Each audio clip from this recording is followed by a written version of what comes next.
Malang dialami seorang pedagang makanan ringan di Palembang yang kehilangan motornya.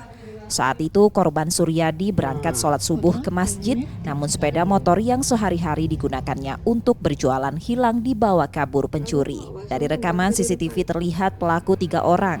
2 pelaku masuk halaman rumah kontrakan dan 1 pelaku menunggu di luar pagar. Korban menerangkan sepeda motor itu biasa ia parkirkan di teras rumah kontrakannya di daerah Sukarami, Palembang. 1 pelaku menurut korban pernah membeli rokok di warung miliknya. Untuk motor itu pencurian, kalau yang masuk itu 2 orang, sikot nunggu di depan. 1 mantau di depannya. Iya. Oke, sekitar jam berapa kejadian, Mas? Sekitar jam 4-an. Itu ketahuannya motor hilang Jam 5. saat mau apa nih? Saat mau sholat subuh. Pas lihat motor udah nggak ada lagi. Iya. Maaf, kesadaran kakak apa nih? Jualan kebab. Kebab. Jadi gimana nih untuk kendaraan untuk kita pakai nih, nggak ada nih? Keadaan sementara ya kita pakai motor bus dulu, kita berjualan. Kita berjualan ya. Sambil membawa surat kendaraannya, korban sudah melaporkan pencurian itu ke Polsek Sukarami.